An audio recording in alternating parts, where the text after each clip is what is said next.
is not what you know, it's what you can prove. You know how to cut to the core of me, Baxter. You're so wise. You're like a miniature Buddha, covered in hair. I want to become a guru so girls will like me. Then I will like myself. Now, before we do this, let's go over the ground rules. Rule number 1. No touching of the hair or face. Of course. And that's it! Now let's do this! Are you not entertained? Are you not entertained? Is this not why you are here? What's up, everybody, and welcome to episode 137 of the Golf Guru Show. I'm your host, Jason Sutton, and I am the Guru, Director of Instruction at beautiful Colleton River Club in Bluffton, South Carolina, where it is my mission to break down high performers in the teaching and coaching business, as well as all fields of study. Make sure you download this episode and hit that purple subscribe button so you don't miss out on any future episodes that will be coming your way. All I ask of you is that you share this podcast on social or with other coaches who might benefit from the information. My guest this week is my good friend, John Tattersall. John is a Golf Magazine Top 100 instructor, on the board for TPI, and the co-owner of Fusion Atlanta, which is a sports performance facility designed to capture performance data, develop training protocols for the ardent golfer, from physical therapy to performance strength training.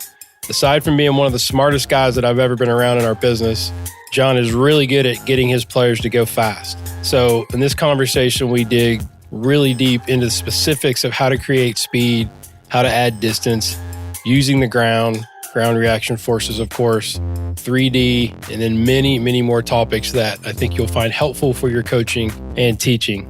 John was my third guest. I think it was episode 3 when I first started this project in 2018. So it's been a long time coming to get him back on the show, and he did not disappoint. This was an awesome conversation I know you're going to enjoy. So without further delay, I give you my good friend, the brilliant and entertaining Mr. John Tattersall. Enjoy. All right, John Tattersall, the real JT. Welcome back to the show. I mean, you were episode 3. Can you remember that? How long ago, right? I think this is the 5th year that I've done this. Is it that long? So I know time flies, and we're catching up, and we don't spend enough time together. So I'm really excited to catch up with what you're doing and chop it up. Yeah, thank you. I mean, it is one of the great things and the sad things about what we do. That we're kind of operating the same world. We don't spend enough time together doing this kind of thing. So this is, I'm excited to do it, but it's really cool that what's happened the last few years with social media and also the ability to actually have a chat versus just do a 2-minute tip. Yeah, no doubt. So for those of you, like the 2 people out there that don't know who you are, okay. You don't have to go into like the full speech, but like just a brief background and lineage of like from where you started to where you are now. Yeah, born in England, got here as fast as I could, as they say. Came to Pinehurst, didn't know very much. Worked at Country Club of North Carolina. Worked for a fantastic guy, Buck Adams, who was a fantastic player.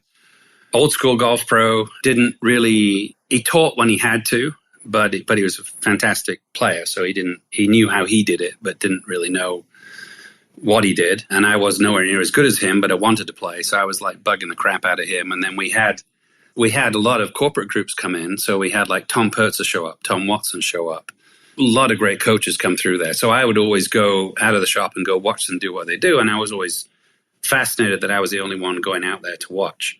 I thought that I was unusual, but apparently I am unusual, I guess. But yes, you are. But, yeah.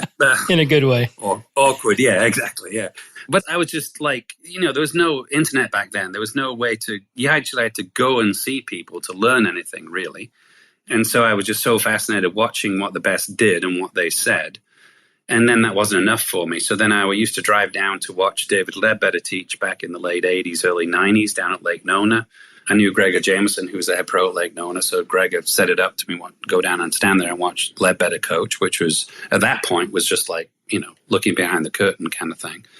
And then became a head pro. Really did not like that because I'm not the best multitasker in the world. But I also had the idea of what a head pro used to be from what Buck did. So playing with the members, being a pro in that sense and coaching.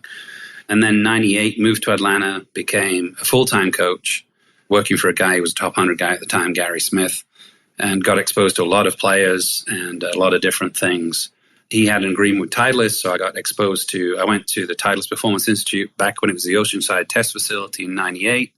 Went to see Scotty Cameron in 98 when he was in a garage. And that was just, I had a putting lesson from Scotty Cameron in 1998, which was very cool. And Scotty's since become a friend, so Scotty and I love cars, so we spent a lot of time together. But got exposed to that kind of stuff, and then when I got a better relationship with Titleist, Peter Broom introduced me to Dave Phillips and Greg Rose in 2002, so I went to Titleist Performance Institute in 2002 before it opened, and was like, oh my gosh, so finally I've got somewhere where we're actually really, really measuring and looking at things, and kind of flip the script on looking at asking players what they're feeling versus what they're doing. Were you in the initial meeting or session with like James Light that he talks about all the time? I was possibly there before James. I was there with, I can picture him, I can't think of his name, but Steve Palasek from Titleist, I was there. Pelly and I were there. Dave and Greg. The place wasn't open. This was in fall of 2002. It didn't open officially to 2003. So I was there doing 3D, and it was just like, my gosh, And Greg was doing his thing, and Greg is, what's that? Often wrong, but seldom in doubt kind of thing. I love Greg to death, but yeah. But think of going to talk to Greg at that point when we go from not having seen 3D to Greg's putting up 3D and looking at things and just like, oh my God, like I thought I knew something. Had to look like hieroglyphics, right? It was just like, what are we looking at? Yeah, and he's not slow at speaking, is he? So he's like, look at this, look at this, look at this. It's like, can we go back to the starting point? Like, can we start top left again? And Dave Phillips, one of my dear friends, and Dave and I are very, very close. And Dave's just been such a huge supporter of me and everything I do. And so that kind of changed things dramatically, where it was like, okay, now there's some direction I can see as a coach where I can really kind of help understand things. So I've always tried to spend as much time as possible speaking to engineers and speaking to like PhDs, like not just talking to what they do and what they think, but what are we trying to do? Like, what's the things that we cannot change? What's the club doing? What's the ball doing? How's the body move? Like, no matter what we say, those things are pretty much set in stone. So then how do we work around that? And they've just been doing that. It's been doing that for a long time and found a lot of ways to try and pay for my habit. Like, I do a lot of corporate stuff. I love coaching really, really great players. But unless you're doing that full time, unless you're willing to live that life, it's a tough gig. So I've never quite fully committed to that. I've lost a couple of marriages along the way, so I've been paying on two fronts. So I'm in a better position to kind of go do some more of that stuff now, but I've been kind of funding my teaching habit for a long time by teaching and corporate stuff and all the rest of it. And now you're at Fusion, right? Fusion Atlanta. So talk a little bit about how that came about, and then I want to get into the ins and outs of like what you do there, because it sounds like Candyland for biomechanics and screens and how the body moves and the whole, like it's like a one-stop shop, right? Yeah, it is. It is. So the first time I went to TPI was 2002. I'm on now with the advisory board for a number of years. And then in 2005, we bought our first 3D system from Phil Cheatham, AMM system.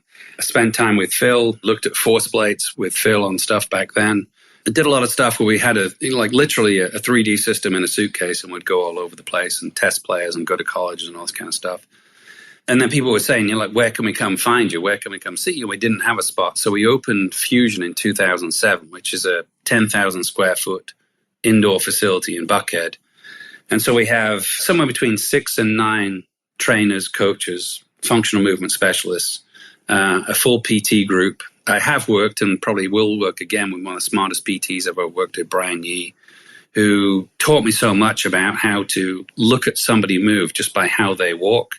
So a lot of times we play a game, like Brian would not know what we're looking at from a swing perspective, and he would evaluate the player and say, you're probably going to see these da-da-da-da-da.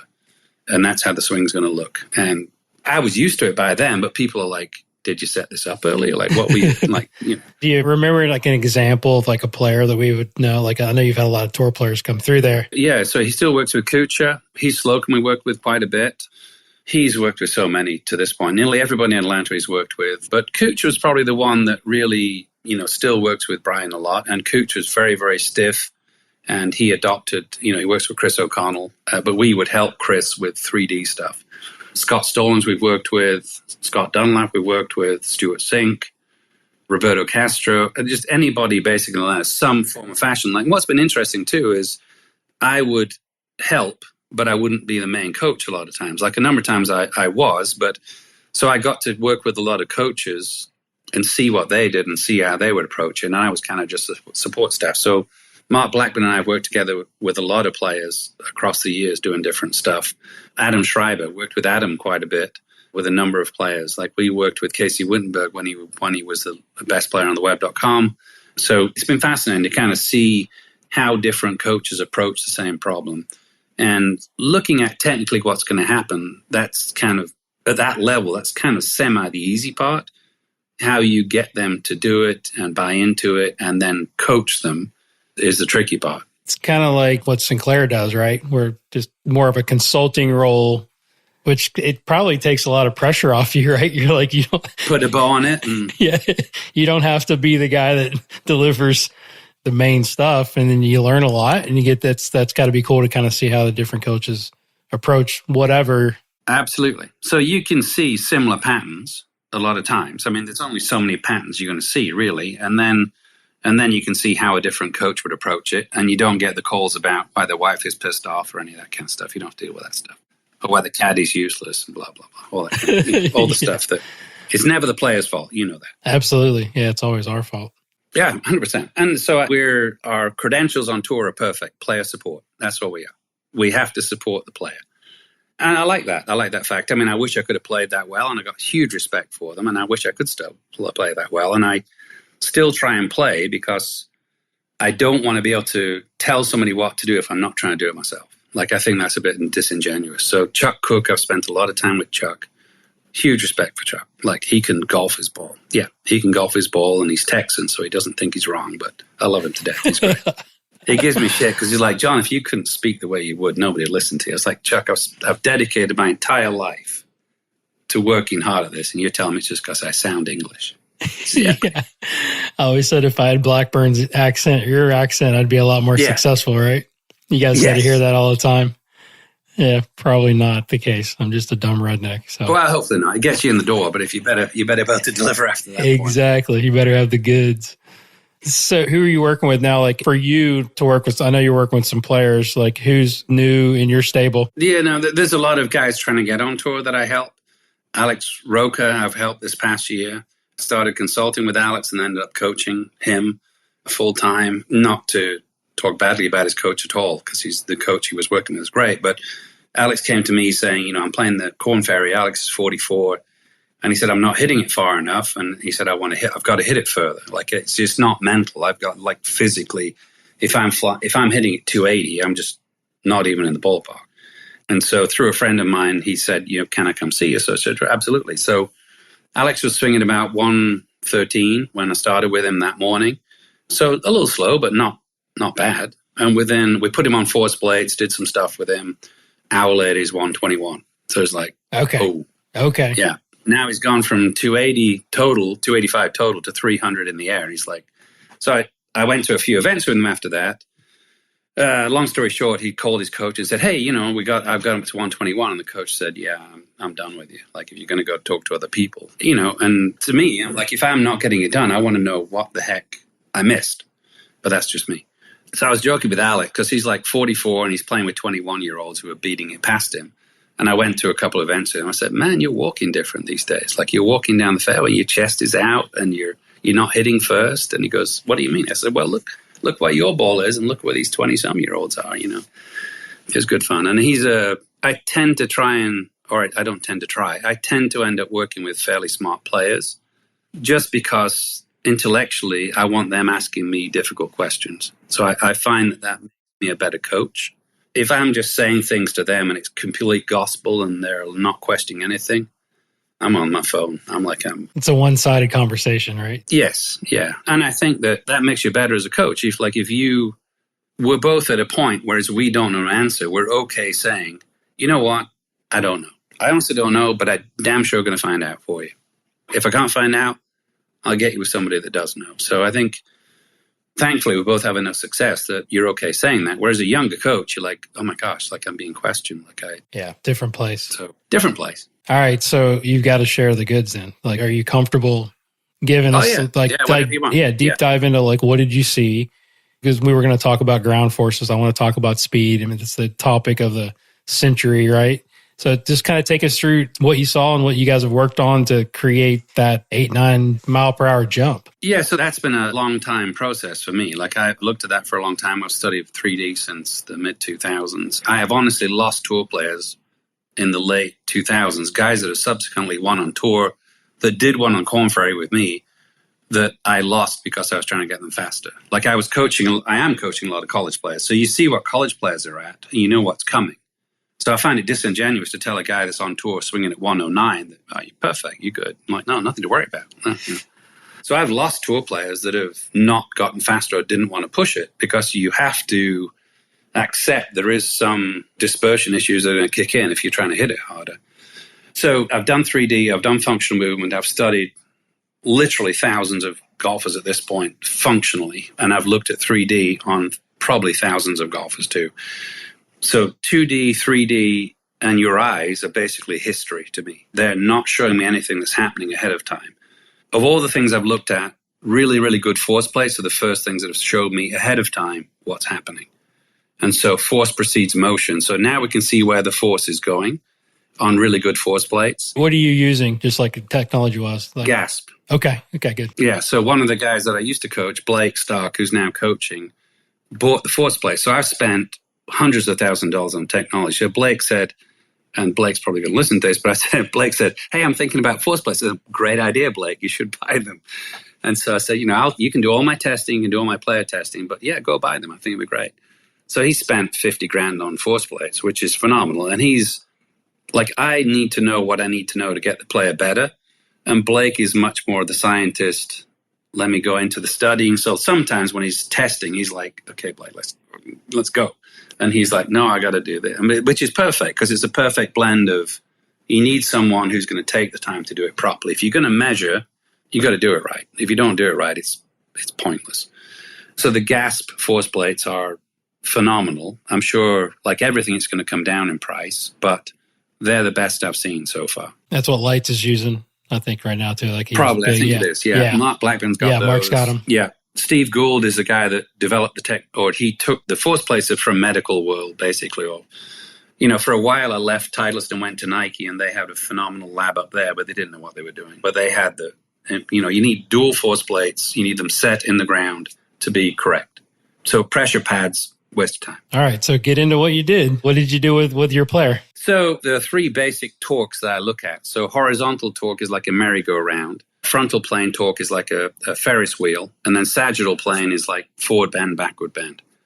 And so basically, Lee Cox and Steve Furlonger are two guys too. If people are not following them in England, they're very, very interesting. They both work with long drive guys. And so it's the freaks are basically playing golf now is what's happening. So looking at how we torque the ground and how we torque the club really helped a lot to understand what we need to do. So simply with Alex, he really wasn't producing enough force away from the target. And the way he was moving his body was not away from the target enough. So there wasn't enough linear to the trail side of mass movement. In his backswing. In his backswing. Okay, gotcha. So the long drive guys by P1, they're getting up close to 40 miles an hour by that point. So the energy from 0 to P1, it's massive away and up. Last February, I spent the day with Como and DeChambeau at his place. So I had my fingers in my ears for 3 hours when Bryson was hitting drivers. But the force to the trail side has to increase. So one of the guys I know very well is John Novosel, who's a tour tempo guy. So I've known the ratio of the backswing time to downswing time for a long time because of John. I've known from address to impact is a second. So those two things are, you can't argue with those two things. It takes a second. The ratio is 3-1. What I didn't know is how we got to 3-1. So I met Bob Grober at TPI 2 years ago. Dave was like, hey, I was at TPI and we're hanging out. And Dave's like, hey, do you want to come hang out with John Rahm and I tomorrow? We're going to hit balls for. I was like, yeah, I'll come do that. Yeah. Sign me up. 3 hours. Yeah. And Rahm thanks me after 3 hours for like, hey, thanks for coming out. I was like, dude, I just watched you hit balls for 3 hours. I should be thanking you.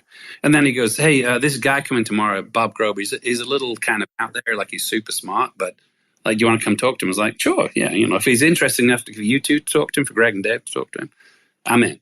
So we're sitting there, and so it's Greg, it's Dave, it's me, it's Bob. And he's talking about time. So he's talking about it's a second, it's 3-to-1 ratio. I'm like, yeah, okay, yeah, whatever. And then he goes, so if I apply twice as much force down as I do back, I get a 3-to-1 ratio. And if I apply the same force back as I do down, I get a 2-to-1 ratio. I was like, hold on, say that again. And he goes, yeah, it's force. It's force over time. It's like, looks at me like I've got two heads. Like, how do you not know this? And I'm like, so now I know it's a second. Now I know it's 3-to-1. And now I know how much force I need to apply. Now I know what I need to do. So if I apply twice as much force down as I do back, I'm going to get 3-to-1 ratio. So the only way I can do that is I have to go back faster. So you're increasing the speed of his backswing tremendously, and the mass movement to the right and vertically. To all three. Yeah, basically. Yeah. So when we were Bryson last year, what surprised me was like before P1, he'd moved off to the right about 3 inches and vertically 2 inches before P1. So he's moving back and pushing up. Yeah, pulling up. Okay. Pulling up. So the rib cage, so Steve Furlonger, I talked to him the other day. So he's extending, I guess. He's extending upwards. All the things we weren't told to do. So I told people now, like, if you want to screw somebody up, tell them to stay in posture and cover it and watch them die. So, like, they are moving up and to the right massively. And the rib cage is, like, we were talking about Martin Borgmeyer yesterday, who won it this year. His rib cage is leaving his pelvis in the backswing. So it's not just ground reaction forces. So I'll probably jump around a lot here, but so Greg Rose, obviously functional movement, tremendous. Gary Gray is another guy people should look at. And Gary was like, yeah, it's ground reaction force, but it's also top down as well as ground up. So your arms moving up quickly is influencing where the mass is going. It's not just the legs pushing up in the air. Steve said with Borgmeyer, his rib cage is moving up quickly, which is then stabilizing his pelvis. So the separation between his rib cage and pelvis is growing dramatically. And then that's like energy going this way. And one of the big learning points for me with the force plates was we know we need to apply twice as much force down as we do go back, but the impulse in the force plates is not just like how fast you move coming down, it's the total impulse. So energy put in at any point kind of stays in the system. It doesn't just go to vapor. So if I'm putting force into the backswing, I can then carry that force into the downswing, which was like force over time. It's great. So the thing that freaks people out is they're told to swing back slowly. And what I found with amateur players, if there are any recreational players listening to this, but everybody who's an amateur player is told when they hit a back shot, you got too quick on that one. So my take on that is the backswing was too slow. The brain said, I don't have enough energy in place to hit this shot. I'm going to over-accelerate. Versus if I'm putting more force in early, if I'm faster. So what I tell my students is, if somebody tells you look too quick on that, swing back faster and ask them how it looked. And they'll generally say, oh, that looked better. Yeah, that's better. Because the backswing to downswing ratio matches better. Yeah, I like that. It's similar to kind of what we talk about in putting. The slow backswings are always the over-accelerated, quick transition. 100%. Yeah, so your force back and the force down gets a 2-to-1 ratio. If the same force back and down, that's 2-to-1. In golf swing, we need twice as much force down as we did going back. Not 3 times. The only concern I have with that, or have had with that, because I understand that, is getting them to go back faster, but also creating enough time for them to lengthen the hand path or rotate more or extend and all that stuff. You know what I mean? Like a lot of times when they go back fast, I guess maybe it's the way they go, the loss for words there, but the way they take the club away, maybe it's too much with their hands, or it can't be just the club. Right. If you got them to separate the rib cage from the pelvis more and try and get the shoulders to go up more, then the arms almost stay under the shoulders more. If they're just swinging the arms back, absolutely, I agree with you. Gotcha. Okay, that's probably the piece that I was missing a little bit. It's like I'm kind of back and forth on that. I'm like, okay, give them a feel or a vision of like Sanjay M, but you've got to make sure you complete your pelvis rotation, your thorax rotation, all that stuff. But if you did that, I guess, and then sped it up, that would be advantageous. Yeah, if you put a club like a parallel to the ground and said, okay, you got to get it faster back by that point, they would probably move everything. But if you try and get them to the top, they're just going to probably move their arms and try and Like, they're still applying too much force going back. Were there any drills that you gave Alex to do that? Yeah, so one of the ones he liked as a player is I put a ball behind the ball he was hitting. So, like, there's a ball to the right of the club head. And I'd say, I want you to send that ball as far back behind you as possibly can. Oh, okay. So, like, crank it to the right. Yeah, old school drill for a different reason. Absolutely. That's cool. Yeah, so he'd bang it backwards. I'd take a club shaft and I would put the rubber end on his center of mass on the club, and I'd put it on there and say, okay, make me work, like make it move. Or I'd stand on the club head and go, you got to rip this out of the ground. Like, I'm not going to move, you got to move it. I'd make him do a lot of things from the setup. And one of the hard things was it feels reckless. It feels out of control. But he has driven it unbelievable since then. So what else did you do? Like, was any transitional, like, downswing stuff that you guys worked on? It couldn't have been just speed the backswing up. Yeah, we've actually produced less force in the downswing because he wasn't producing enough in the backswing. So he would tend to hit pulls and flares a little bit. So he was trying to over-accelerate in the downswing. So now his chest doesn't feel like he has to rotate too much too soon. So when you put more energy into the start of the swing, you actually have to work harder going backwards to slow the club down. You're working hard to slow it down, and then now you're also accelerating it correctly. So we probably worked a little bit to kind of go more force, less force, relatively speaking. He's still producing high club head speed. And then also making sure that, by P6, I think it is, last shaft parallel, we don't have the energy in the club by that point. It's too late. So don't try and apply force still towards a target. Like, we better be pulling it back out of the ground at that point. So left shoulder up, left leg bracing, left leg pushing towards a target, like trying to get the left shoulder as high as possible through impact. And what I found is you can have a lot of players that look very, very good on the downswing. They look like they're on plane, blah, blah, blah, and they're hitting. And so one of the key things with the force plates was seeing the center of mass project to center of mass. So if the center of mass is descending too much, but the club looks on plane, they'll hit hooks or they'll chunk it. And so when I kept the mass up and pulled the club back up, then even though the club's face looked the same, shaft plane looked the same, the curve went away. Yeah, describe that to the listeners, was like that, how that lead side works. And we're talking about driver swings, obviously, here. Yeah, but what's interesting with Alex, like, he was flushing it with his driver, and we can get into strategy a little bit, but he was flushing it with his driver. And then he's trying to hit partial shots with his irons and hooking them. So it's like, look, dude, you got to hit the same.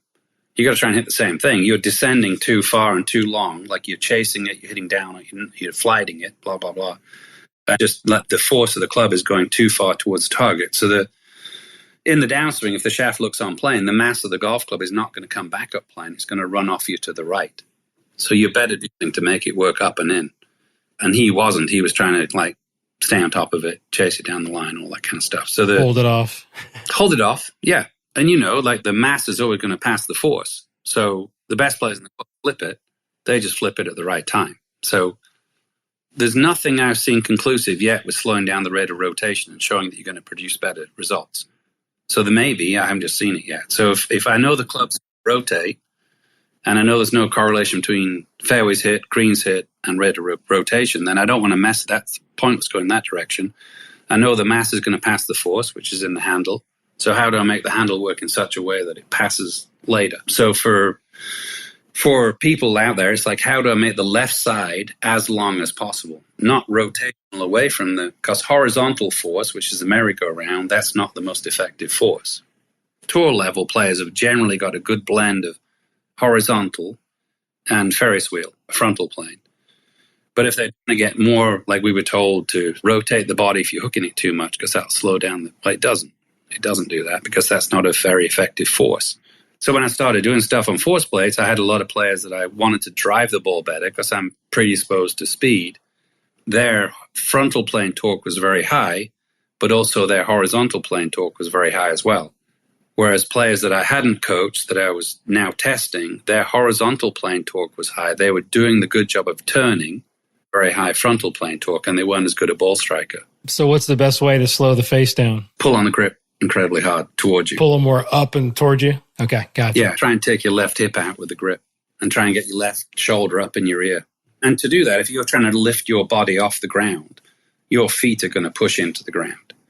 I've found that ground reaction forces aren't enough. So if you're simply pushing with your legs, the handle is still flying off you and the shoulder's not engaged enough and pulling back. Yeah, Zasha was on the show a few weeks ago, and he was talking about his work with Matt, and that's what they did. He's like, I want you to feel like you're pulling me out of a swimming pool with the grip. Yeah, so I'll stand out in front of somebody, target side out in front of them, and I'll pull the club towards me and say, look, we're in a tug of war right here. And if you're pulling now, it's too late. You got to pull earlier. So if I had a model for everybody, because I want less curve, basically, at this point, knowing what we know, a fade doesn't go shorter than a draw, and draw doesn't go further than a fade. It's just spin axis, isn't it? So I tell people, look, I want you to draw it and then fade it. I want you to come down drawing, because that's powerful, and I want you to try and fade it with your through swing. Shallow fades. Shallow fades. Yeah, that's what I call them. Yeah. So I remember years ago, we were at some TrackMan thing, and people are asking Mark and I, like, what are you seeing where's the divot going on the range? I'm like, I hadn't thought about that, actually, but I know that most of the guys are hitting push fades, though. They're not hitting pull fades. There are very few guys hitting pull fades. And so I call it a release fade. They're looking like they're going to draw it, and they release the shit out of it, and it fades.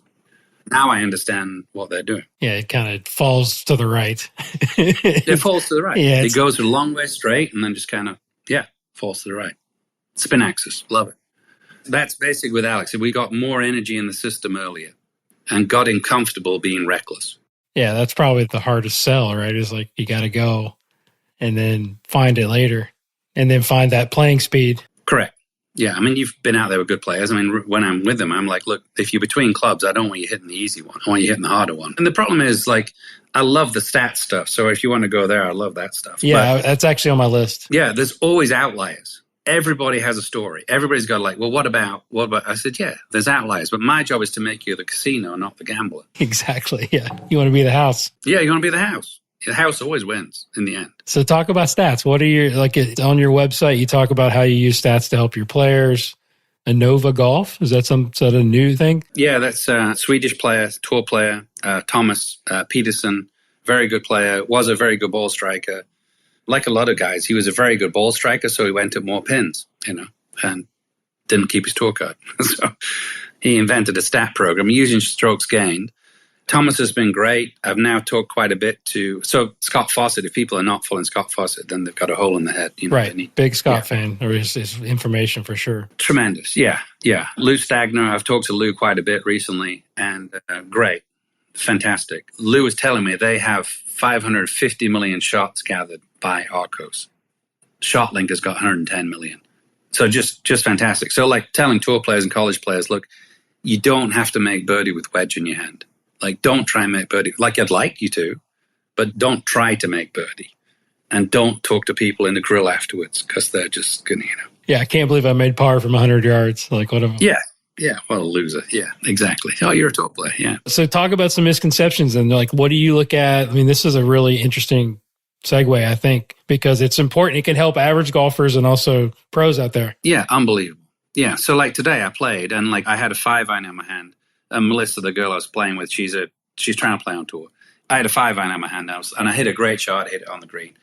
And she said, what were you thinking there? I said, I was just like, man, just skank it up there somewhere by it. Because I'm 185 out. If I miss the green, it's not a terrible shot. Whereas before I've been like, I got to flight it in there. I got to cut it back to that pin, blah, blah, blah. Just freaking hit it and hope it goes on the green. So I think that about 170, I think it may be less than that, is where tour players start playing over par. I think it's less than that, actually. So think about that. The best players on the planet are over par from that distance. So if you're a recreational player, I shouldn't say this. I have an agreement with Bushnell. So I tell college players, if the flag's in the front, aim at the middle. If the flag's in the middle, aim at the middle. If the flag's in the back, aim at the middle. And they're like, yeah. What? I was like, yeah, aim at the middle. And I was at the Corn Ferry event in Greenville this year, and Boo Weekly, I'm like, I know Boo a little bit. So we're having lunch, and I said, Boo, I use York line all the time. He's like, what? What line? I goes, if the middle of the green ain't moving. I said, it's great. I love it. But it's true. It's just like, just hit the damn green. Fawcett always says, like, tour players suck at front pins. Y'all suck at front pins. They always come up short. Yeah, that's what he puts in his books. Y'all suck at front pins. Yeah. And they still come up short. And they're the best players. I look at land angles a lot to make sure they're okay. And then I look at, like, how can we get this ball at least 10 yards on the green? And then if it's a back pin, depending on how far the green is, I want you landing at least middle. So one of the players I coach, and you should have it on your podcast if you haven't, Billy Mitchell, who works with me, and I think I work for him now at this point. But I'd love to have him on. Yeah, he's actually on my list to talk about. Yeah, I'd love to do it with him, actually. That would be cool. Yeah, it'd be funny for me. But Billy is top 15 or top 20 in the world in the U.S. senior players. And Billy is like a cat in a room full of rocking chairs. Like, he's so skittish. And so last year he qualifies for the Senior Open. The year before I caddied for him because I love the guy. But the last time I saw you, we were down at Druids. Yeah. Remember? Yeah. And he was playing in the Dogwood. Correct. Absolutely right. Yeah. So he's a 58-year-old playing in the Dogwood. Yeah. And he almost made the cut. Almost made the cut. Yeah. That's motivation to him because he hates these kids, But anyway, the year prior, we're at White Columns, and it's the Monday after the Champions Tour event here in Atlanta. So every Champions Tour player that's not in the Opens qualifying at White Columns. And so he gets it 4 under with 5 to play. And he just, he can't breathe. And I can't breathe much either, but we're and he makes a 9 on a par 5, hitting every shot. He never misses a fairway. He hits it in threes, makes 9. And so he's his eyes are this big. And I said, Billy, just birdie the last 3 holes. That's done. Let's just birdie the last 3 holes, see what happens. So he birdies the last 3 and misses by 1. Oh, my gosh. So the next year, so this is 2021. So the next year, go to caddy for him again. And I get there a bit late to caddy for him. And we walk into the first tee, and his butt's as tight as ever, and mine's fairly tight. And so, Billy, we're not going to make it. So let's just have a nice walk. And he kind of just chilled out. And I think he shot 4 under, finished second. So now we're going to Omaha. And now it's first major for him. It's a big deal. It's a natural laxative as a major, obviously. So Tuesday, he's playing with Langer. And Billy Andrade's a good friend. So Andrade sets it up. So we're playing with Langer and some other guy. And so that was great for him. And then every day, I didn't realize this, but every day on the practice tee, I would find the biggest name on the practice tee, and I'd stick his bag down right next to the biggest name.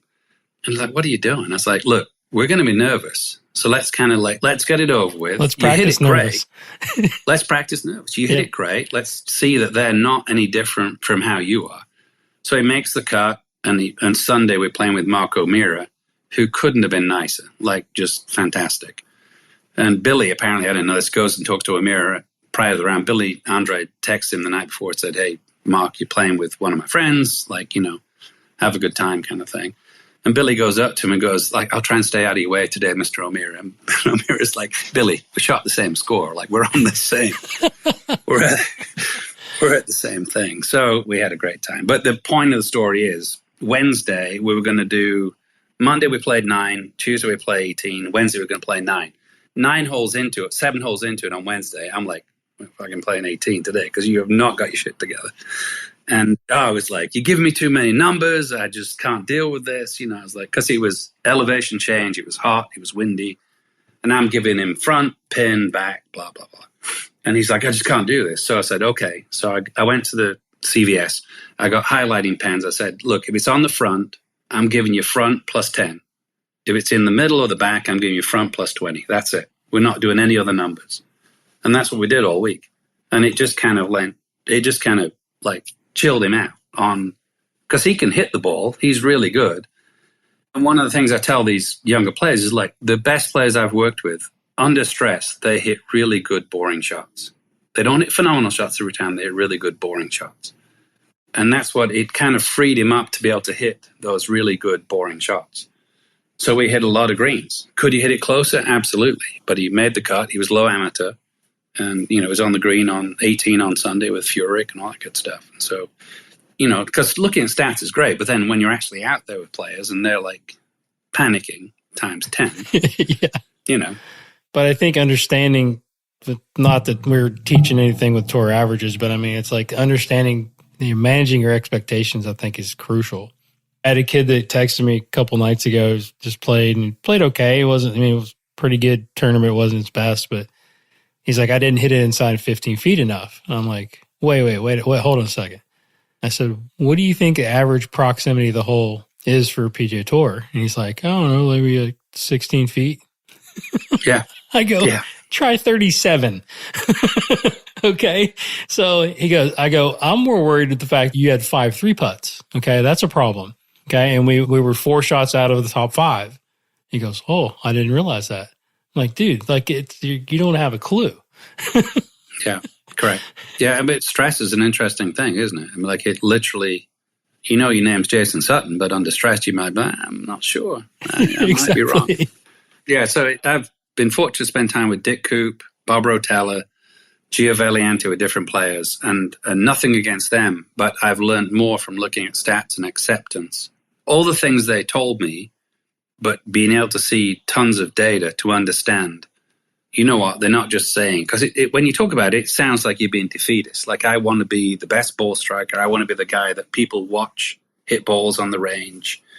There are several players I worked with, there are other players will watch them hit balls, and it's like, it's really cool. And then they lost their card. Right. Yeah. It's great. It looks good on the range. Yeah, it was great. And if I'd have known this stuff 7 or 8 years ago, 9 years ago, it'd have been phenomenal. I met Mark Brody at the 2013 US Open with Foley. Foley had him there. And, that's before his book came out. So that was like, that's awesome. Because I was always at tournaments going, you know what, like, I know putting's important, and you know putting's important, obviously. But when you're in Florida at 7 o'clock in the morning with the morning tee time and it's 7,300 yards and it's cold and humid, it's like, if you can't hit it good, it's over by the time you get to the green. Like exactly. You're hitting hybrids into small greens. It's like, I don't care how good a putter you are. You're not, you have to hit it. And so Brody's book was phenomenal. Oh, it's changed my coaching 100%. So much. Like, you're looking at the median and, like I build drills around his book. But isn't it more fun though? Absolutely. Because you're not like, we're not guessing. It's great. Yeah, we're not guessing like what's good. Yeah. Like, we know what's good, and we want to, know again. It's good. With launch monitors, you've seen so many shots where you go, okay, very few things changed on that shot from the previous shot, and it looked like a bad shot. So don't worry about it. Like, okay, it's close enough. You're likely to hit a good shot the next time. There's a company called Clip that I'm involved with from England, and they were showing me, like, they're studying not just the averages, but like every shot. They have a shot value for every shot. And they like Harris English is a guy I used to work with, and they did a round for Harris. And each shot, he played well. It was at the FedEx tournament, and they'd showed every shot that he'd hit full shot and assigned a value to every shot. There was a dramatic difference in value from shot to shot and from subsequent shots. So it wasn't like he was on a roll and played great. Like, he could hit a great shot, a crappy shot, a great shot, a crappy shot, and shot like 5 under. Whereas me as a golfer or me as a coach, I'm like, oh my God, the wheels are coming off. And he's like, man, I just kept on, just randomness. Let the randomness play out. Is what we're trying to get to do. It's so difficult to sell that to a player, isn't it? Oh, it's just like I've gone from an addict to a pusher, as they say. Yeah. So, exactly. Yeah. You talked about Constantly that earlier. Yeah. Oh my gosh. But it's tremendous. Like, if any player or any coach that is not looking at that stuff, I mean, I hope coaches aren't looking at it because it's better for your own income. But there's so many golfers out there. We can't coach them all, but we can make it so much more fun. So it's just like, don't deny it anymore. Just do it.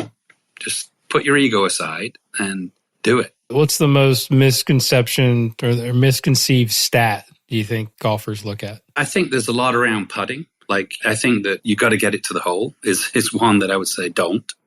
Yeah, I'd like you to make it. But like with Alex the other week, I was saying, so if like 10%, I mean, you know more about putting than I do. So I kind of use a 10% rule. Like, if you 40 feet, you hit it 4 feet.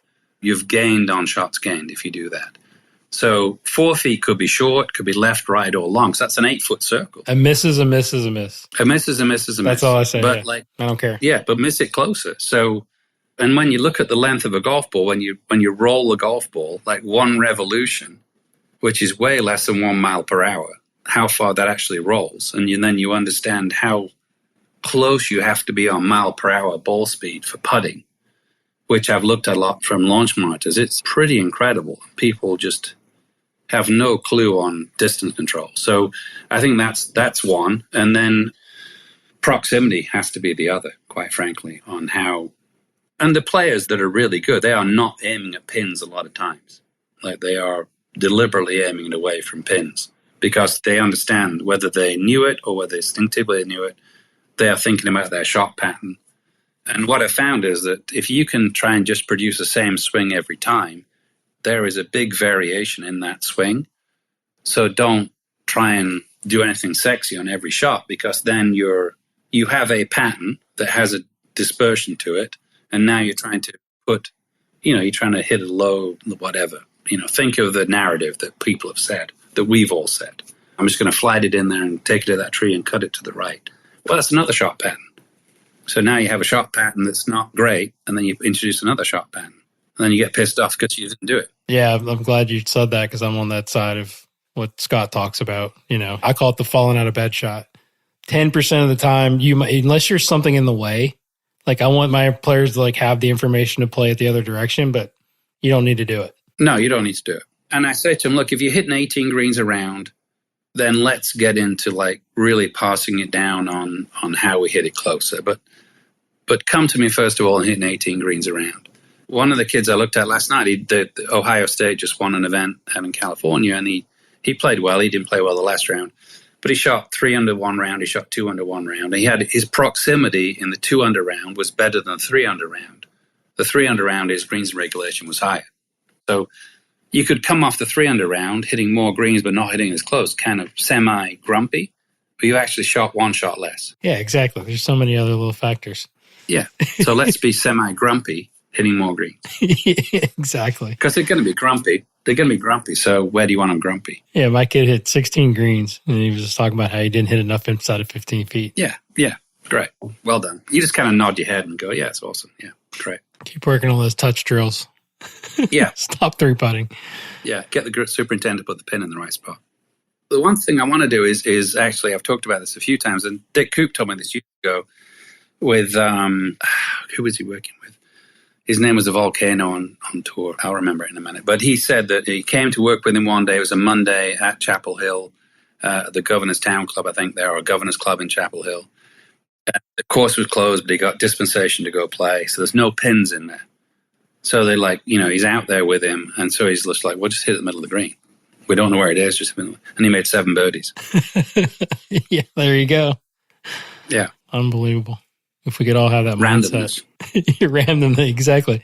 I'd say golf's a card game. It is pure probability. It's a game. It's just gamification. Well, that's what Como and Fawcett, that's how they met, isn't it? Through poker. Through poker. Exactly right. And I look at every strategy that I teach is just like a card game. You're just trying to increase the probability of you coming out on top. By a tiny, tiny bit. But it's so much more enjoyable to do that. And I sound like an old fart now. You got a young one now to keep you young. Yeah. Young once, immature forever, as I told you earlier. Yeah. Love it. A lot of issues. Oh, my gosh. All right. So I got a couple random questions here, right? So, and then we'll get to, I reached out to Twitter, the Twitterverse, and got a few questions and another one from your boy, Frederick, that you'll enjoy. Yeah. But one was, what TPS screens do you do, or just what screens do you do in general? And then which ones do you think are most important? Like, one of your go-tos? Yeah. So, I mean, if you just want to do one screen, overhead deep squat is great. Like, if you just said, I'm going to do one screen the rest of my life, I could learn so much from that. Hip hinge. Can they hinge from the hips? How are their ankles working? So an overhead deep squat, your hands have got to stay in your footprint as you go down. Honestly, without being silly, if most of America could do an overhead deep squat, we would spend billions less on healthcare every year. So you have to have glute strength to be able to get yourself back up. You're sitting deep into the hips. You've got to have ankle flexibility to allow that to happen. You've got to have thoracic extension. You've got to have lat length and all that stuff Frederick can't do. But it's a tremendous exercise to, just do. Like Gary Gray, he's had a great saying, the exercise is the test and the test is the exercise. Like if you're literally trying to do it, you will get better at it. So that will be a great one. And then any shoulder stuff. 90-90 test. Do you like that? Yeah. Because, you can basically assume if people are living down at the beach, they've done well enough to be in your area, they've got no acetol disease, they've got no butt, basically, no glute muscles. They've probably got some hip dysfunction because of it. But if you could get their shoulders to move a little better and their thorax to move a little better, you stand a chance. So looking at the 90-90 test, I would definitely do. And then just basically looking at, I don't worry about the separation pelvis to torso that much because I know a lot of times it's going to be an issue. But I would like to know if you just sit them down on the corner of a chair, and so they're kind of sitting at 45 or 90, 45 degrees to the edge of the chair. can they turn 45 to the right and 45 to the left with their thorax, their chest? Then you've got a chance. So if you did 90-90 and did thorax test, you've got a chance to create some of that backswing force that you want to create. One that happens a lot for people as they get older is cervical. So they can't turn their neck to the right and left. So they make a thoracic rotation, but if their head doesn't turn to the left, which is what happens in the backswing, as soon as they lose sight of the golf ball, they stop turning. Dr. Bull talked about how rotation starts at the base of the neck. Absolutely, yeah. And you never want to push that. That's like, those vertebrae are very small and it's very close to the fuse box, so you don't want to mess with that much at all. And for most golf pros, somebody comes to them and they say the lower back hurts, they'll say L4, L5, S1. But that's a hip issue. They don't have hip mobility. So the thoracic is designed to rotate. The lumbar spine is not designed to rotate very much. So that's a hip tightness issue. So the hip mobility drills are great. Again, Gary Gray. So TPI, phenomenal testing, phenomenal at understanding baselines and what to do with it. Gary Gray stuff, very, very good at just doing some general mobility stuff. So Lance Gill, who's at TPI, Lance and Greg and I have done tons of stuff where you literally have 200 people doing a functional movement screen/mobility drill at the same time. And they have fun with it. And if they did that every day, like the old Japanese guys in the park doing it looks silly, but gosh almighty, it's great. Yeah, Tyler Smith that was his question. That was a great question. Absolutely. So every young teacher, whether they like TPI or not, they need to do it. And that's not a plug for TPI. You're dealing with the body. We're not going to get around that. Like, I would spend time talking to the golf club engineers, understanding what the golf club does, and I would spend time with functional movement people, understand what the body, because you're not going to, no matter what you're thinking, you cannot overcome those things. You better work around them. Yeah, for sure. All right, so Frederick asked, can he borrow my car? Besides that, he said he wants to roll up in a car nicer than yours, which is not going to happen. Yeah, not happening. He said, ask him why his best student turned out like him instead of being a tour pro by now. And he said, what? He was a tour pro. He was a tour pro. He made it. He was right there. And then he got his own name. And he said the second one, it goes back with what we were asked, or what we were talking about with the speed of the backswing. He says, ask him why his backswing is faster than his downswing. Yeah, so he gave me shit about that years ago. And then he goes, oh my God, you're right. Because he always complained about the fact that his backswing was picky going back. He's like, I hurt my backswing, it's always picky. I was like, you're flushing it 120, like, who cares? And I was trying to make him speed out the backswing. But yeah, he used to give me shit about that because I was trying to swing back faster and didn't have the capability to swing down faster. What are you rolling at right now at 58? I haven't tested it recently, but it's got to be, I don't know, 105, something like that. That's feels impressive. like 130. Or feels like 130. I know. Nothing's fallen off yet. I love it. But I'm actually motivated. I'm going to get it back up. What keeps you motivated to play? Playing with good players. And also, you and I could think of great excuses, but I'm just tired of excuses. So just one of my buddies a few years ago, he's like, he came off the course complaining, and this guy said to him, look, it's really simple. Get better or bring more money. It's really simple. But you're not preparing for a tournament or anything. You just want to get better and beat your buddies. Yeah. I like to go play with players because I want to see how they're doing. And I do a lot of corporate stuff. So if I just go watch people play, they're uncomfortable and they feel like they're under a microscope. So when I play with them, I can watch them not kind of be, what were you thinking on that shot? What were you thinking on that shot? Like, I can watch for a while and not be all over them every shot. So I think that's good. And I do what I do because I didn't get good enough. Like, I wanted to get better and I couldn't find the answers I wanted to get. So a lot of it is there's that motivation. This year, with Billy being the low amateur last year, he was exempt for the Senior Open this year. And so through a mutual friend, we ended up playing with Harrington on Tuesday in the practice round. And I played with Harrington 16 years ago, and he was Patrick Harrington. He was still great. Yeah. But he was 171 ball speed, I think. And I saw him that Tuesday. I said, what are you up to now? He goes, I've lost a little speed. I'm down to 189 now. Come on. Okay. Oh, yeah. Really? Oh, yeah. Ball go far. It's got to be the longest on the senior tour. Oh, not even close. Really? I didn't realize there was that long. I know he was doing a lot of speed stuff, but I didn't know. No, he is long. Like, his average tour speed on right now is maybe 165, 166. So he's, Rory, they talk about Rory being fast. No. Jeez. No. I don't think those TrackMan are set up correctly on tour. Like, some of those numbers don't make sense. Yeah. So like the first hole at Saucon Valley, we played the back nine first. So every short par four, he's just hitting driver and trying to drive the green. The first hole was 550. It was soaking wet. It was miserable. He hits driver 5-iron, flies it on the green.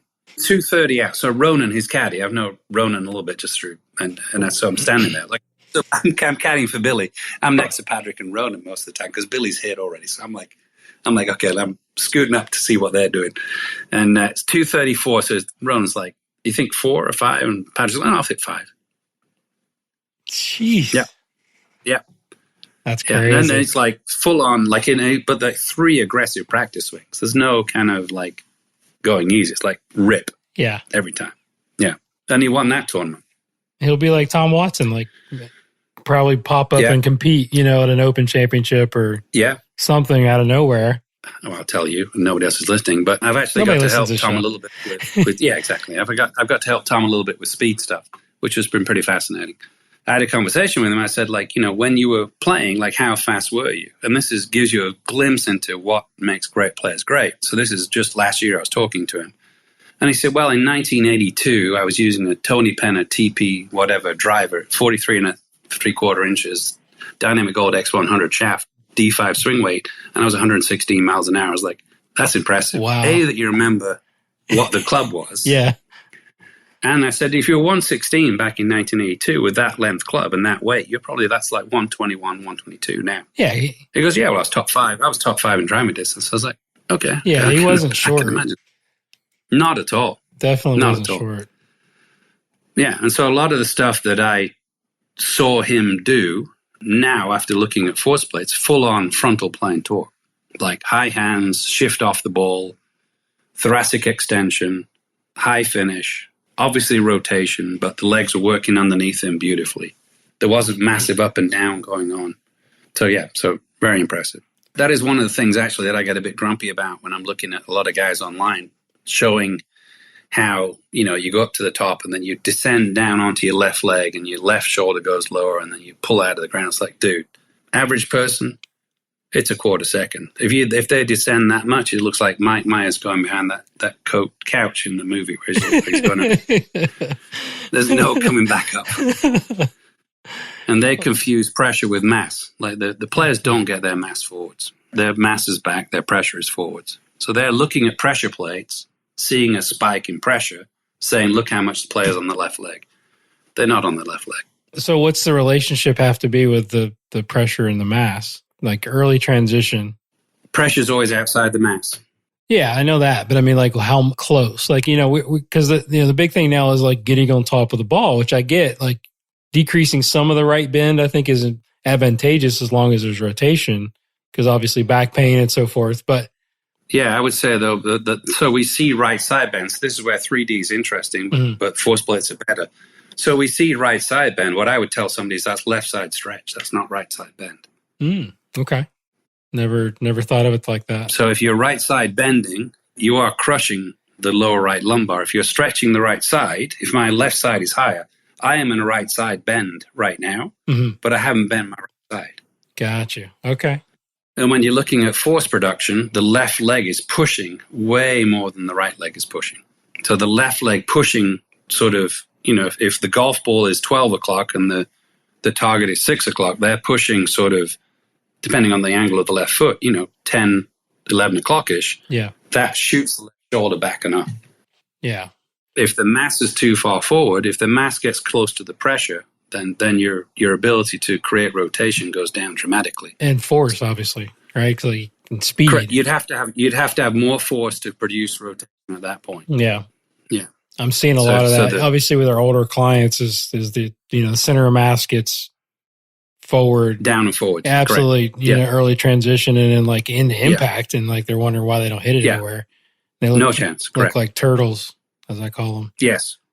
Yeah. So can they get the thoracic extension up earlier? So I think, like Rom, for instance, Flusher, his mass never gets back to where he started. I mean, it may do post impact, but his mass does not get back to where he started by impact.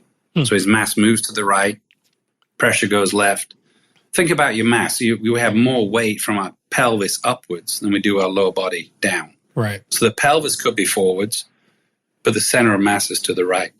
Have you seen some of his 3D data from Dave? Yeah, I've seen his 3D, Yeah. and I think I've seen his force plate stuff, and I've seen a lot of the freaks on force plate. So I've seen a lot of the guys that are long drive guys didn't have real instructors. Like, they're not looking for how pretty does it look. I mean, they're looking for just how do I move this object around me as fast as possible. Right. And the other thing that Grober said was interesting is, like, with the golf club weighs a pound, and when you have radius and speed, the force required to move that club goes up exponentially. So when I talked to Sasha about it, he's like, no, the club doesn't change weight, but the force required to move that club in a different direction goes up dramatically. And that club is coming down. Is the place I do some outdoor stuff here in Atlanta is a Country Club of the South, and they have the Mizuno Test Center. So they have their version of the Iron Baron, and it's on a massive concrete block. When they put the club in the machine, they're like cranking down on that thing. There's no, like, it's not a gentle hold. It's like it's in a vice. And it's coming down on plane, obviously, every time. And I said, so if this club came out of the machine halfway down, where is it going? And they said it's going, like, the road runs parallel to the range. And they said it's going down the road. Like, it's going off that direction to the right. So that's where the mass is going. So we better do something to pull it up and into the left. And that's left leg push, that's left shoulder pull back, that's upper body pull back, that's extension, thoracic extension.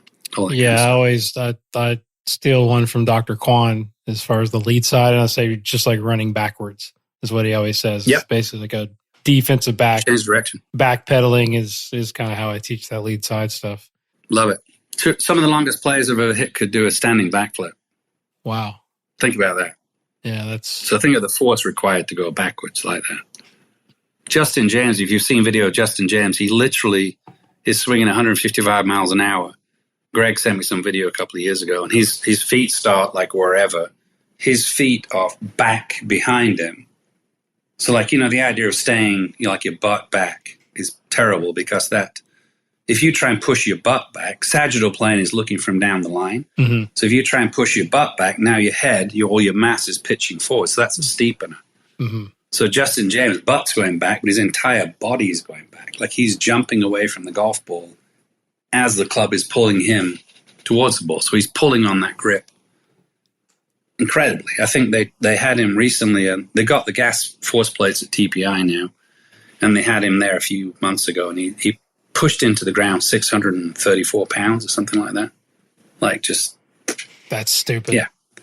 Just nuts. So the conversation with Grober was interesting because, he's like, unless... so he's saying, if somebody's swinging at 150 miles an hour, they need to have like 300 pounds of force pulling on the grip.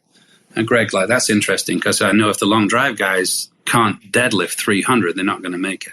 So Greg's like, I've always known 300 was the number I needed. Yeah. But I didn't know how. And Grober's like, yeah, that's fine. So it's like, wait a minute. I have a mutual friend, or one of our members that's good friends with him.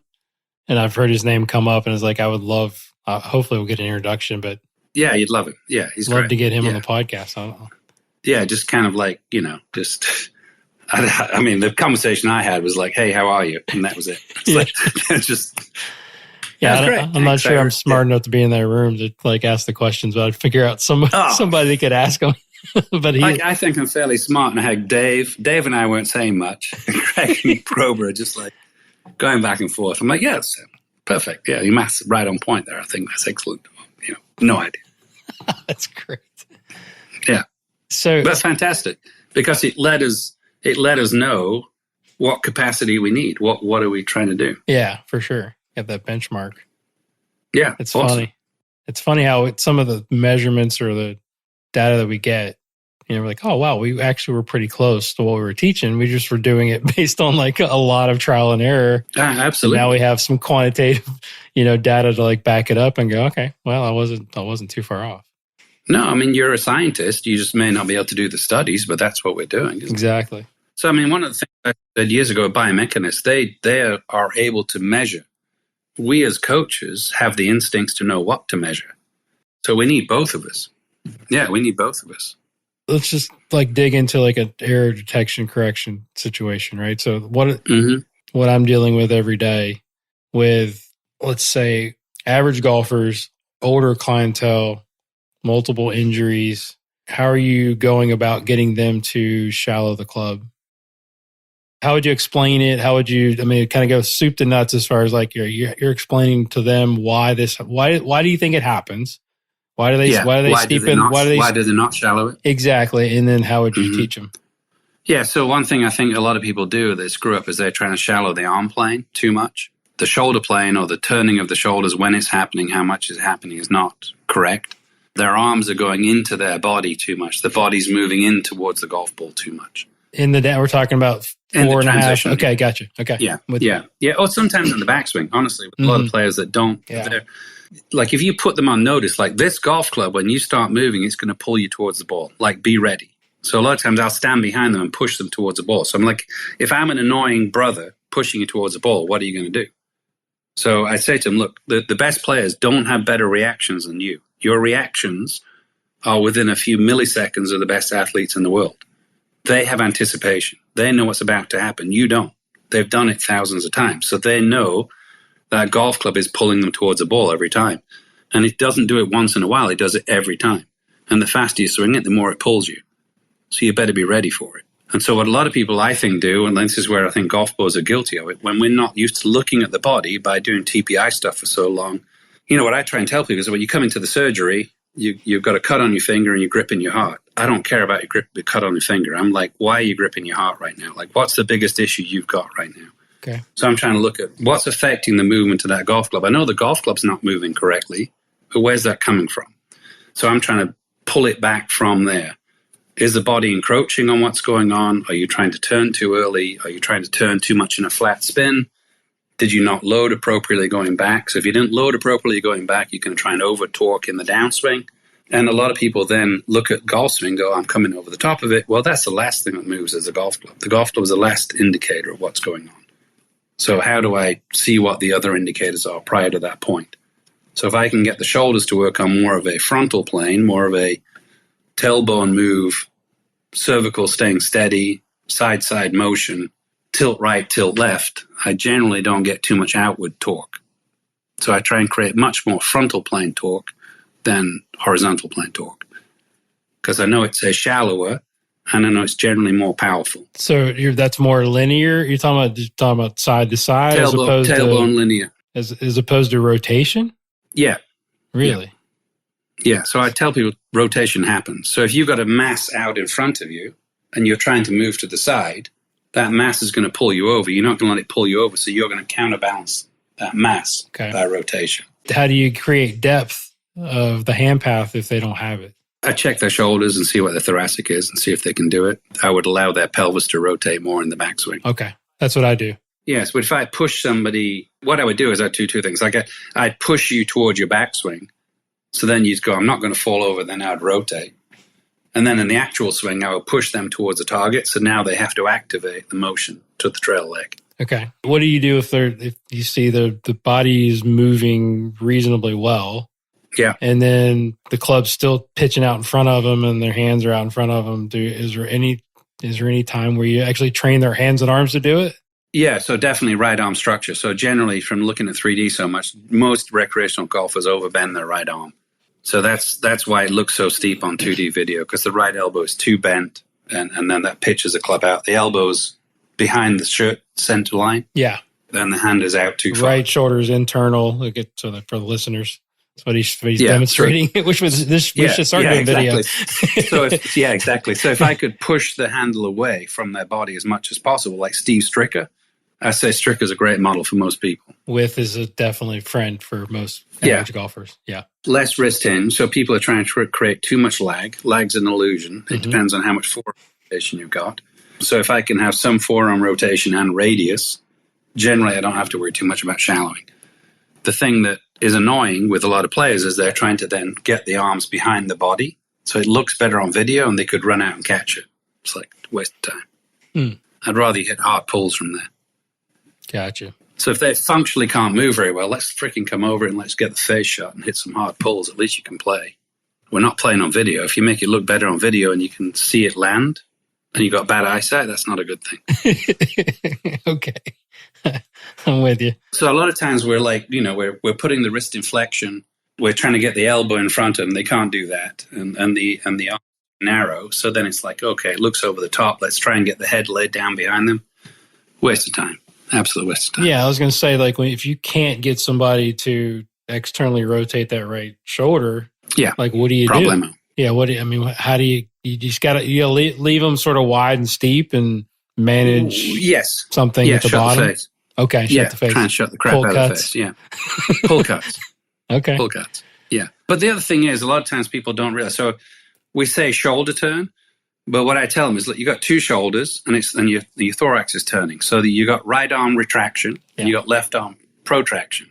So they didn't know that was a thing. So a lot of recreational golfers actually turn more than good golfers, but they don't have any shoulder chop going on. So I teach them how to do that. And that's like retraction with extension, not external rotation particularly, because that's difficult, but like extend the right arm. Right.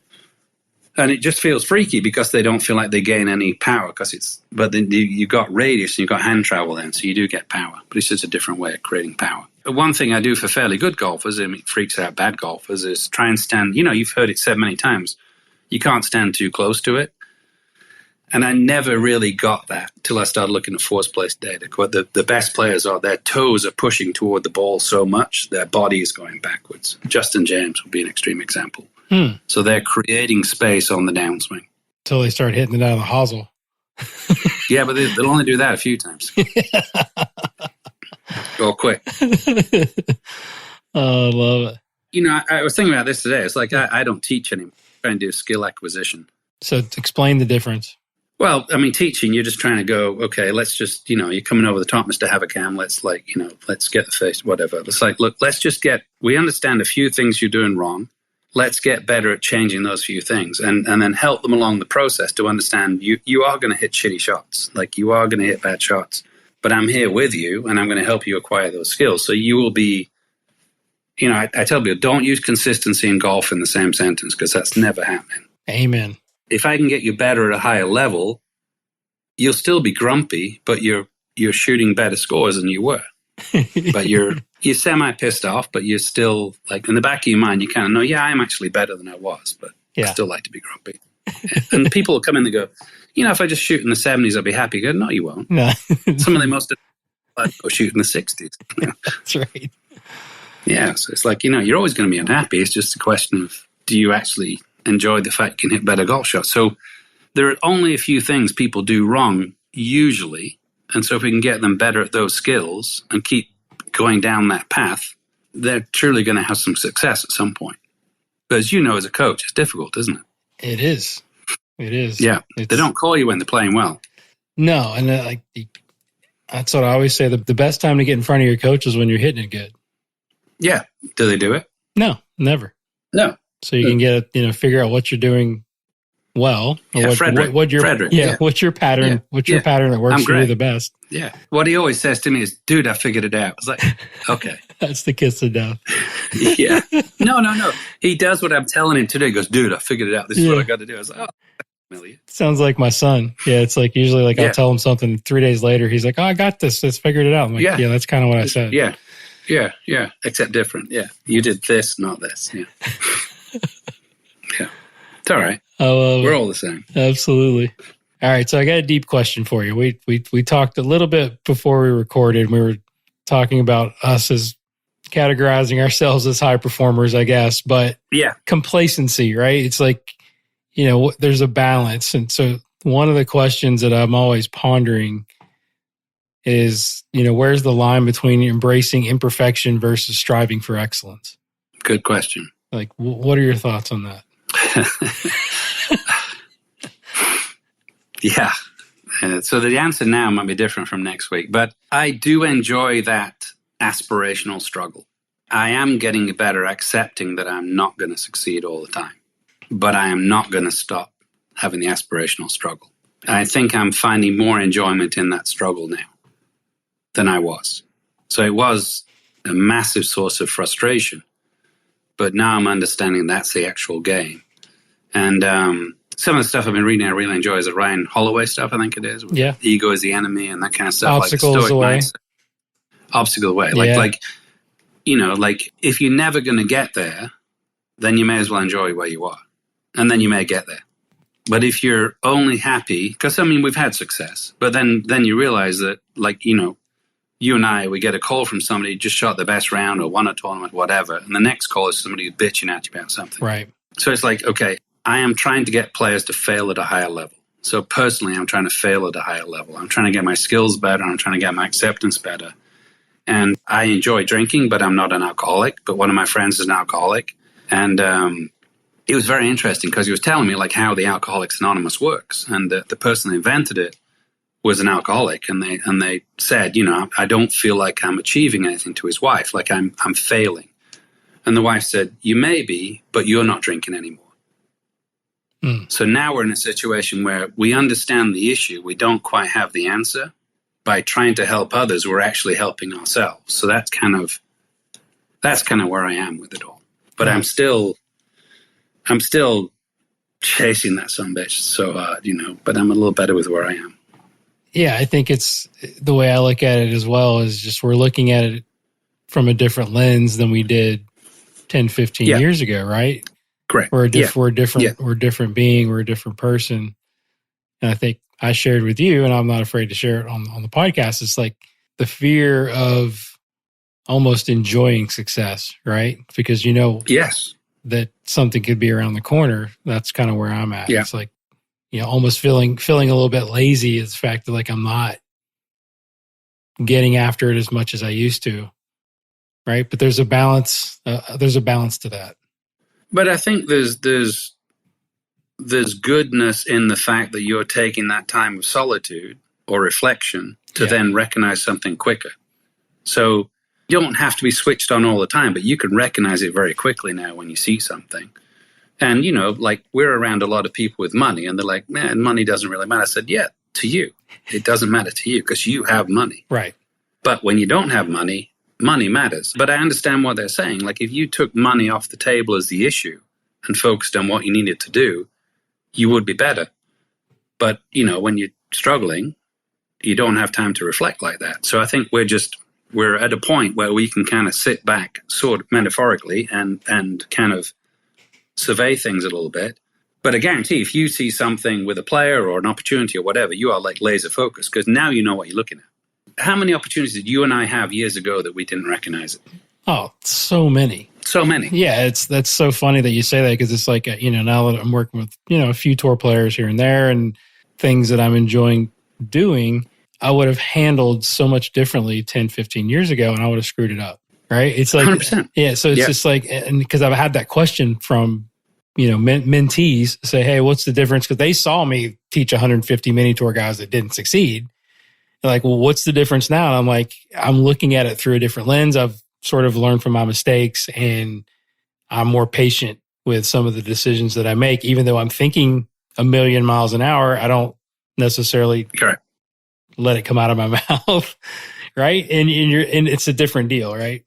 It's a different deal. And I think also at this point, you're probably willing to tell somebody something and let it percolate. And when it doesn't go well, you don't panic immediately. You might be panicking on the inside, right? But you're not outwardly panicking. Yeah, it's hard to explain because, again, it's like you can't give advice to your younger self. Yeah, that'd be great, wouldn't it? It would be great. It would be great. But think of the level of coaching, though, since we started to now. So even though we're paranoid about everything, the level of coaching, I would argue, is dramatically better. The stuff I gave Frederick shit about from social media has done a lot to change our world in a good way. Yes. So it feels like a struggle, but definitely it's going the right direction. I agree. And I asked that to a lot of top coaches on the show and I can ask you this, is like, how do you think we're doing in our industry as far as educating young coaches nowadays?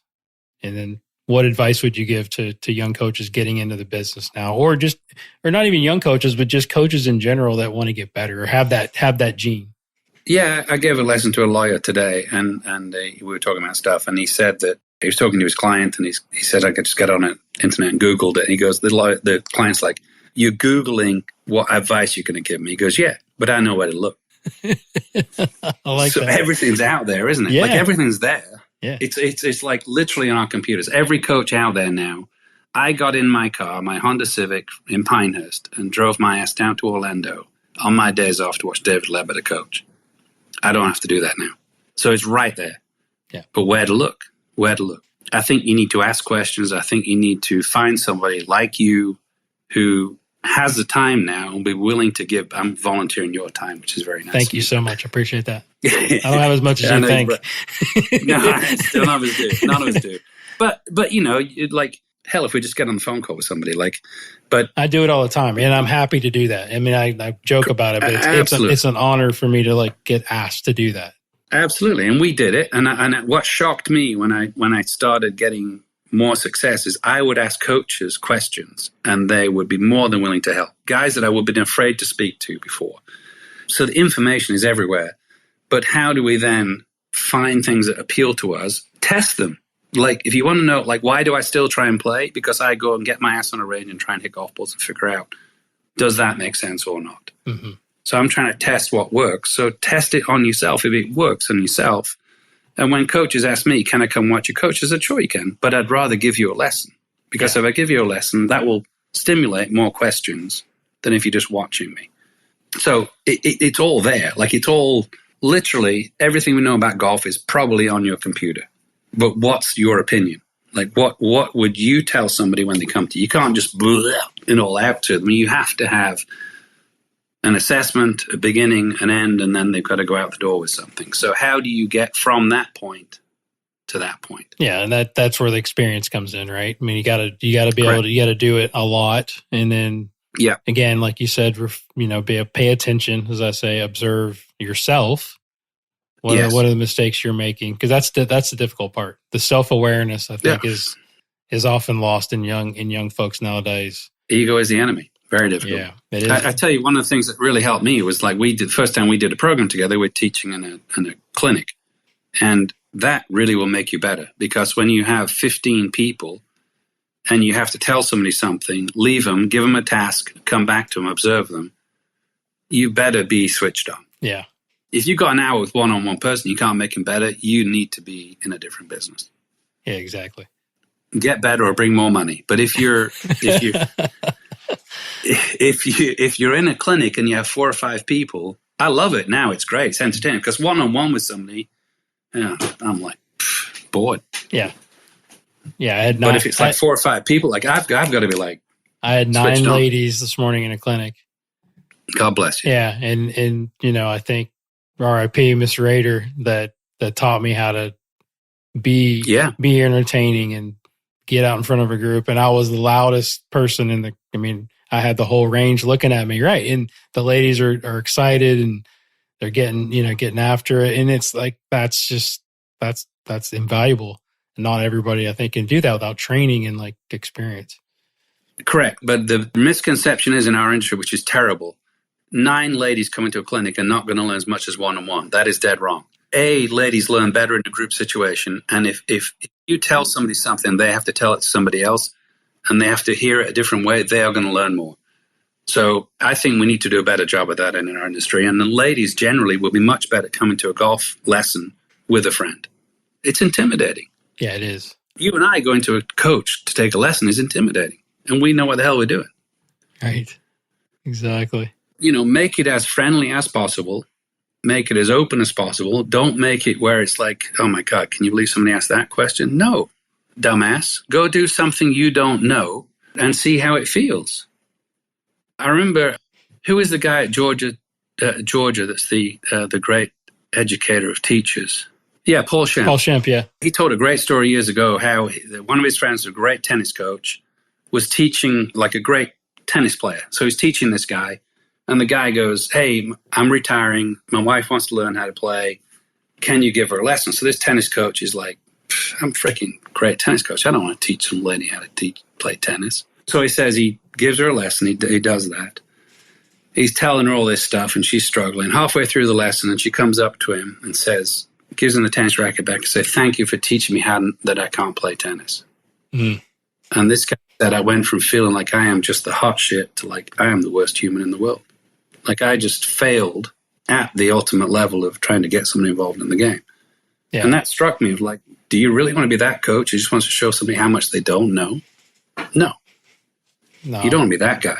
Yeah, you got to learn to teach all levels. I mean, I just think that's... You got to learn to teach all levels. So I do a lot of this corporate stuff, and I go to a lot of these events, and people are like, oh shit, that's fairly, that makes sense. I was like, yeah, it makes sense. Like, I'm not trying to tell you things you can't do. Right. Like, I tell you what's going to happen and what the principles are, but like, let's help you with them. And let's do more of that. Because there's a heck of a lot more golfers out there than there are coaches. So let's get on it. Absolutely. So how are you getting your information nowadays? Are you listening on the internet, of course, like everything else? I know, but like, are you listening to podcasts? Are you reading? I'm big into audiobooks now because it's like, again, it's like all about saving time. I can listen to my car. I travel a lot. So I listen to podcasts. I listen to your stuff. I am honestly, when anytime I can listen to a PhD type or an engineer where they're talking about, I should do a better job with the mental stuff. One of my good friends, Christopher Smith, gives me a ton of shit that I don't. I'm like, look, if they're hitting it better, they're going to feel better kind of thing.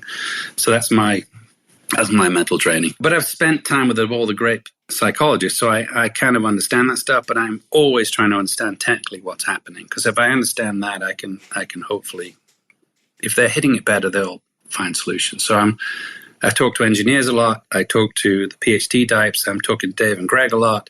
And I'm trying to kind of get more comfortable listening to people I don't think I should listen to. That's the hard part. Yeah. And it's like, like Manzella and I have butted heads on a lot of things, but he's pushed the needle on a lot of stuff. And it's like, honestly, Brian, you've done a lot of great stuff. And, so I'm trying to do more of that, where it's like, I'm trying not to go into things with a predisposed, this is bullshit. I'm trying to go in like, clearly there's something to learn here. And how do I kind of sit down, listen, and try and take it in a little bit and then think it's bullshit. I love it. Just kidding. I love it. But again, the information's everywhere. So if we're not taking advantage of that point, that's on us. Gin Rome is the guy. Yeah, he said that there's no excuse to be stupid. No, stuck on stupid. Yeah. Yeah. Don't be that guy. Don't be that guy. Awesome. Is there any other topics that you wanted to talk about before we close? I'm taking up a lot of your time, I know. But. No, I love it. No, I just say study the freaks. Study the ones that don't know why they do it. Study the ones that have been successful for a long time that don't look right. And study the ones that hit a long way that don't look right. Like, study the ones that are not supposed to make it. And go talk to people you don't agree with. I'm trying to tell myself that. Chris Como gave me good advice years ago. He said, figure out why the odd swings work. 100%. Right? Like, who are you looking at on tour nowadays? Like, we can talk about tour players for a second. Yeah. That are kind of your favorite swings or interesting swings that you think are pretty cool. Robert Garrigus was one I looked at for a long time. Was like, holy shit, he hits it hard. Yeah. Like, that was a good one. But nowadays, with all the young guys and what's going on. I mean, the hard thing is, like, you look at a Dustin Johnson. Back when I was with Nike, we had to do all this testing. One of the tests was a standing broad jump. And Randy Myers tested Dustin down at Doral. And he did all these tests, and he sent the information into Nike, and Nike called Randy and said, hey, Randy, can you retest him on the standing broad jump? And Randy's like, why do you want that retesting? He goes, well, I think we got it wrong. He goes, I've done thousands of standing broad jumps. Like, it's not how far can you jump? It's not a difficult test. And they say, you sure you got it right? He goes, yeah, I got it right. Like, I know how to do a standing broad jump test. And he goes, that's interesting because he's in the top 10 percentile of the NBA. Oh, my God. So you're looking at guys like that going, look how Dustin swings it, and you need to swing it more like Dustin. You can't do what Dustin does. No. I would like to look at someone like a Justin Thomas. Like, how is he competing when he's the size he is? Obviously, he's very strong, but what's he doing? Like, he has to be better at producing power than an Ernie Els, for instance. Ernie Els is an older name now, but yeah. But those type of things. Like, what do they bring to the table that is on the fringe of power production and all the rest of it? So those are the ones that interest me. Xander Schauffele. His dad was a decathlon athlete. There's some genetics involved, right? I mean, I think there's genetics, but also like how to throw a javelin. Like looking at to throw a javelin, you have to be able to run very quickly and stop very quickly. A lot like the golf swing. Mm-hmm. You have to be able to generate force and then decelerate force very quickly. Yeah. So you want to get people to, pitchers in baseball are easy to coach than hitters, in my opinion.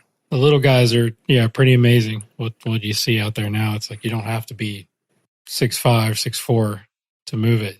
No, but what I think is going to happen is this, like, there's a lot of the 6'5", 6'4" guys are now going to start swinging like the 5'6", 5'8" guys. They're going to start looking at long drive guys, and then it's over. Yeah. I mean, you can, like I said, you can measure it now and you know what they're doing, how they're applying force. And force over time. There you go.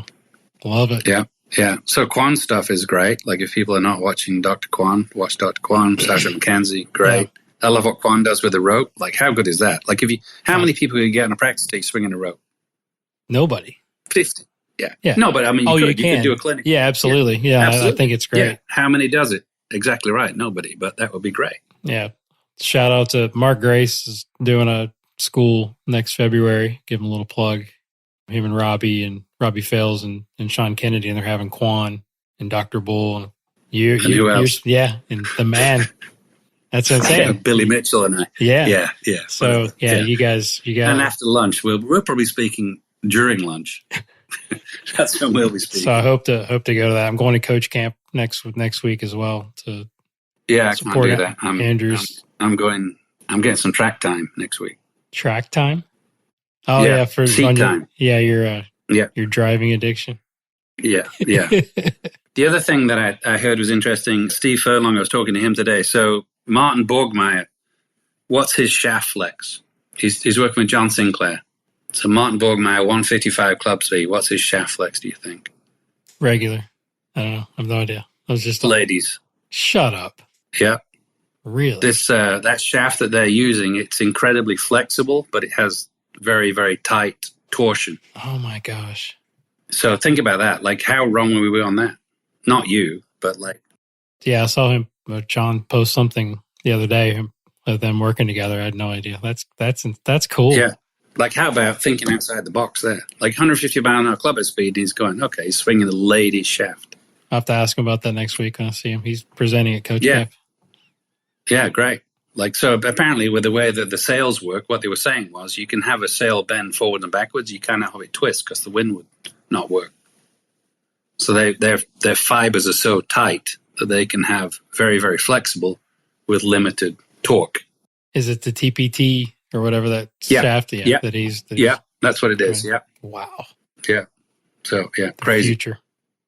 Yeah. How about that for outside the box? How many times would I got that wrong? That is cool. So, like, all the stuff we thought and all the stuff we thought was cool, it's like, that shit was wrong. Yep. Great. Yeah. So I failed at a high level for 30 years.